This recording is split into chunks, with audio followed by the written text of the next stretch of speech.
good day, everyone. How are you doing? I hope you are fine and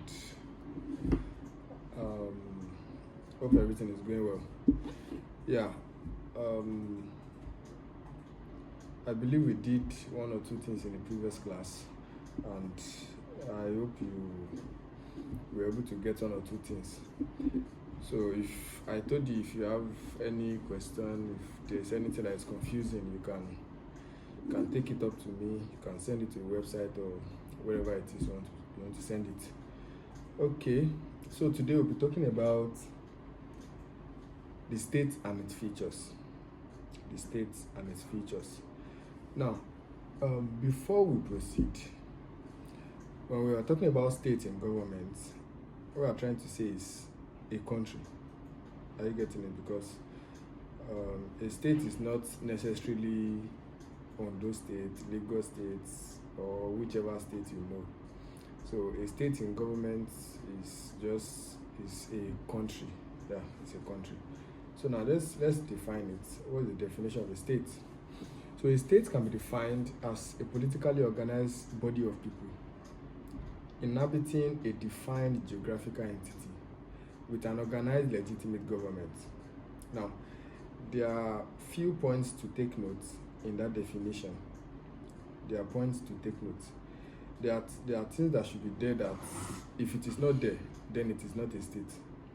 Are you getting it? So, number one, a state must have population. Without population, it is not a state, because a place without people in it is not a state. So a state is a state because there are people in it.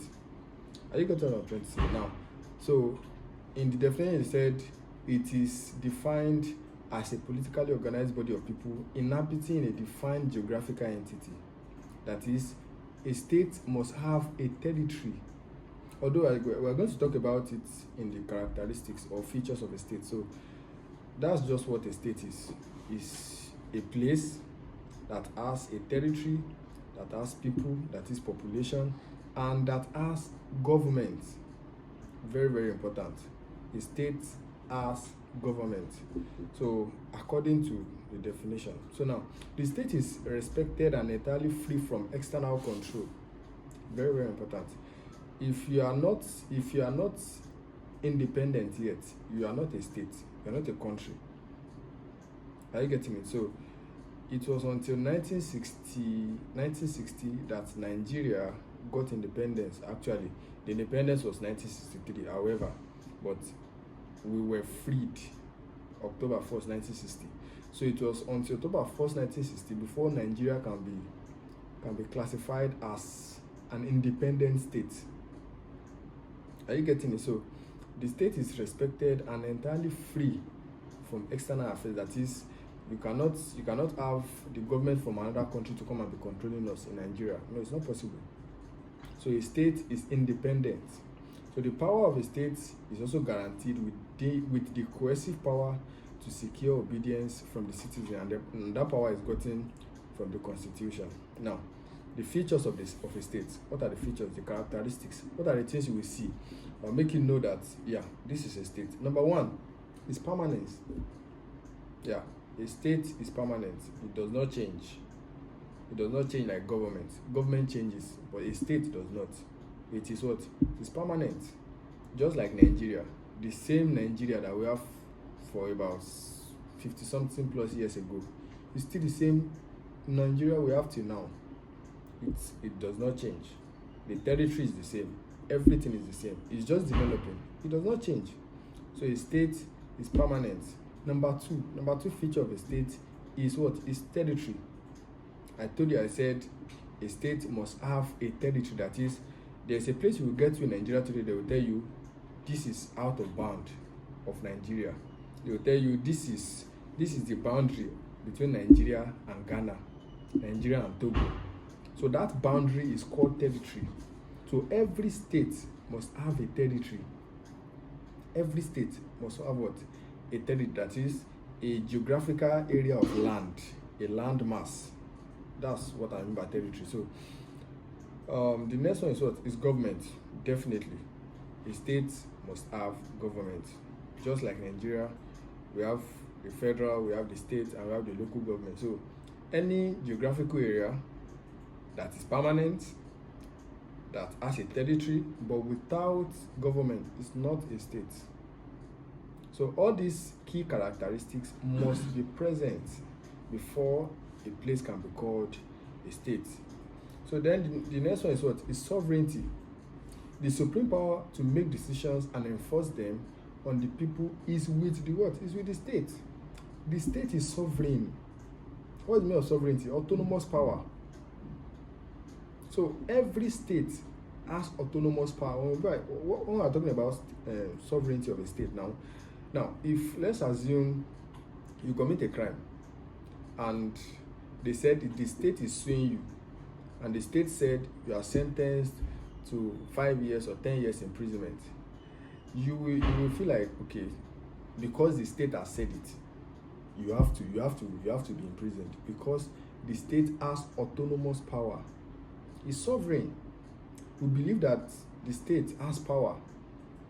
So every state has that sovereignty. Sovereignty resides with the state. That is, autonomous power resides with the state. So then the next one is population. As I've said earlier, there must be what?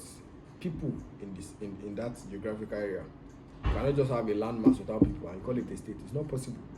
So a state must have people. Population of people must be there, and so on and so forth. So now let's look at the relationship between state and government. The state and government are inseparable in scheme of doings. Here, I've told you, we have a territory without government, it is not a state. Abi? And we cannot have government without having a state. So both of them are the same. Not the same, like they can be interchanged. Without one, we cannot have the other. Without the other, we cannot have the other one. So both state and government go hand in hand.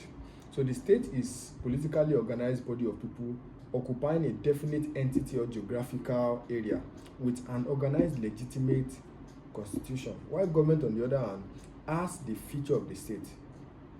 So it is the government that helps to achieve, just like what I told you in the first class, government helps to achieve the objective of the state. So it is government that will help in achieving that objective. Are you getting what I'm trying to say? So both state and government, they go together. State, wherever you see state, you see government. Wherever you see government, you're going to see a state. So that is that. They said, in other words, the people making up the state have government to administer the area. Yeah.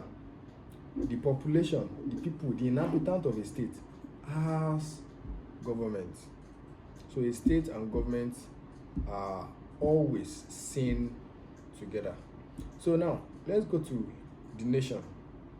These things might be somehow confusing, but it is not. Just understand the concept. Are you getting it? I said a state is a geographical area that has people and that has government. Are you getting it? While nation, what is a nation?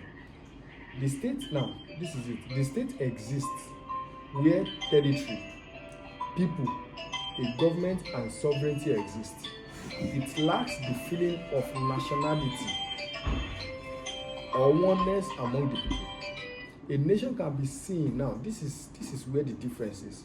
I told you a state and a nation can be somehow mistaken that they are the same, but they are not.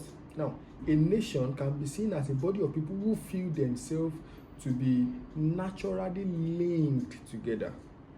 Now, if you look at the problem we are facing in Nigeria today, it's as a result of we thinking we are not united. The Igbos are feeling they are different, the Yorubas are feeling they are different. So, can we call Nigeria a nation? Honestly, I don't know, based on this definition, because the three tribes are very, very different. But let's assume we have Oduduwa as a country, as a state, as the name of a state. You know, the inhabitant of Oduduwa will all be Yorubas. So we can call Oduduwa a nation because we all believe we are Yorubas. Are you getting what I'm trying to say? So a state has that feeling that they are united, that they are one. Sorry, a nation rather. A nation has that feeling that they are what? They are one. So they share common tide and belief. They can live happily together. So as a nation, there is unity. There is oneness. Are you getting what I'm trying to say now? So that is the difference between a nation and a state. A state can have diverse of people, different cultures, different tribes, different beliefs, and so on and so forth. But a nation has the same oneness. Similarity is there. Are you getting what I'm trying to say? So that is it. Then we can go to a society. A society is a group of people who share similar values, just like a nation. Laws, traditions, living in an organized community of mutual benefit. A community is like a small group of people. It's not as big as a nation. Are you getting it? Just like our village, that's a community. Everybody, gbogbo agbole ele, mo agbole ele. Are you getting it? So this household knows this household. Everybody knows each other. So that is a society, a group of people that comes together to govern themselves. They are living together. Everybody knows each other. In a nation now, you might not know one another, but in a society, everybody, we see each other every day, we interact every day, and so on and so forth. So that is the difference between a state, a nation, and a society. A state, as I've told you, has diverse of people with government, territory, and permanence. Are you getting it? But a nation, that oneness is there. That unity is there. That love is there for a nation. That's the difference. While a community, just small group, carved out of a nation. Are you getting it? A small group that is carved out of a nation. That is what a society is. So, if you have any question, please, you can forward it to the website, or you can tell Master Kolade. He's going to get back to me. Yeah, thank you. Peace out.